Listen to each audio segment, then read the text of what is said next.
Selam arkadaşlar. Bugünkü kitap önerim Dostoyevski'nin Suç ve Cezası. Bundan yaklaşık 150 yıl önce yazılmış, 700 sayfaya yakın tuğla gibi bir kitap. Bu kitap bir psikoloji romanı. Şöyle, Raskolnikov adında bir ana karakterimiz var. Biz bu Raskolnikov'un bir suçu işledikten sonraki duygularını, düşüncelerini okuyoruz. Ve psikolojik bir roman olduğu için de 700 sayfa olmasına rağmen kitap yaklaşık 2-3 haftalık bir olayı kapsıyor. Tabii kesin olarak bir zaman vermiyor ama ben okuduğumdan anladığım kadarıyla olay 2-3 haftada geçiyor.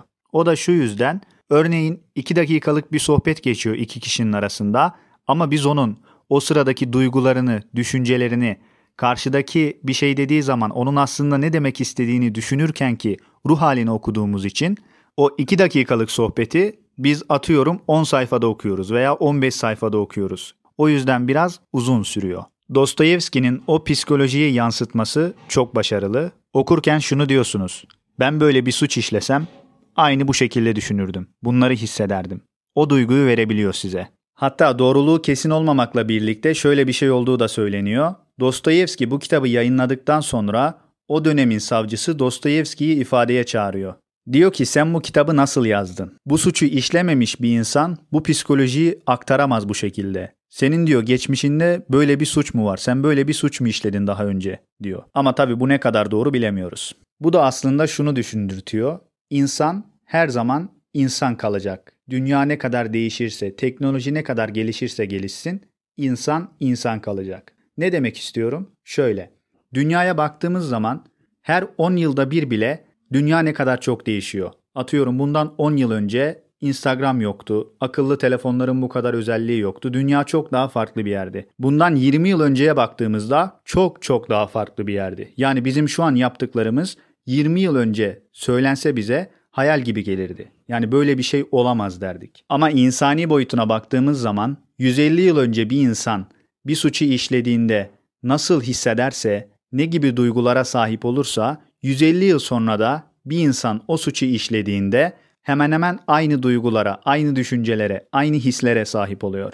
Dostoyevski'nin bu duyguları, düşünceleri, psikolojiyi bu şekilde başarılı aktarabilmesinin nedeni bence geçmişinde yaşamış olduğu bu idama gönderilme muhabbeti. O da şöyle, Dostoyevski ve o zamanın yazarlarından 8-10 kişi yargılanıyorlar, tutuklanıp yargılanıyorlar ve bunun sonucunda idam cezası alıyorlar. İdam günü geliyor, bunları infaz edilecekleri alana götürüyorlar. Dar ağaçları kurulmuş, herkes bekliyor onları izlemek için. Artık ölecekler yani kesin. Tam bunları idama başlayacakları sırada bir tane ulak geliyor. Diyor ki çarımız bu suçluları affetti. İdam cezaları kürek cezasına çevrildi. Ve bunları Sibirya'ya kürek cezasına yolluyorlar. İdam yerine kürek cezası görüyorlar. Ondan sonra serbest kalıyorlar. İşte bu psikolojiyi anlatabilmesindeki başarısının nedeni bence bu olay. Çünkü insanın hayattaki yegane ulaşacağı yer neresi? Ölüm. Ve bu adam ölümle burun buruna gelmiş. Bildiğin ölümün nefesini ensesinde hissetmek deyimi var ya, bu adamda gerçekleşmiş o. Yani herkesin hayatta bir kere yaşayabileceği, yaşadıktan sonra da kimseyle duygularını paylaşamayacağı bir şeyi bu adam tecrübe eder gibi olmuş. Böyle göz kırpmış adeta. Düşünsenize idam edileceksiniz. İdamdan önceki birkaç günü düşünün işte. Bütün hayatınızın muhasebesini yapıyorsunuz. Hayatınız, bütün yaşadıklarınız film şeridi gibi gözlerinizin önünden geçiyor. Bütün hüzünleriniz, sevinçleriniz, pişmanlıklarınız.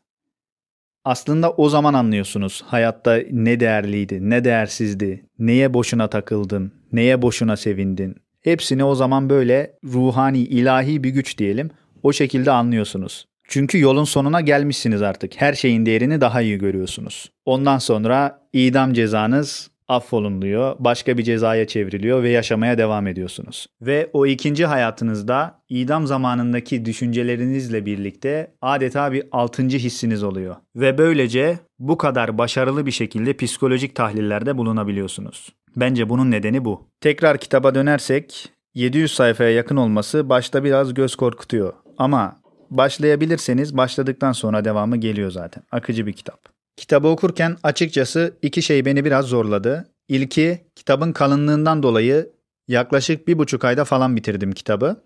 Başta da dediğim gibi kitap 2-3 haftalık bir zaman diliminde gerçekleştiği için benim zamanımla kitabın zamanı biraz çelişti. Nasıl yani? Şu şekilde. Mesela ben kitabı 1 aydır okuyorum. Benim için 1 ay geçti. Kitap için sadece 2 hafta geçti. Kitaptaki olay da sadece 2 hafta oldu. O biraz kafa karıştırıyor açıkçası saçma bir şekilde.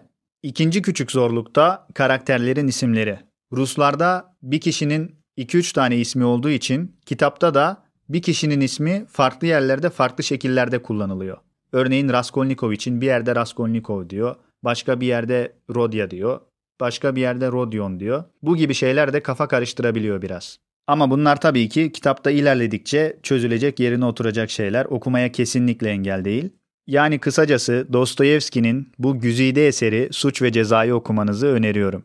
Görüşmek üzere.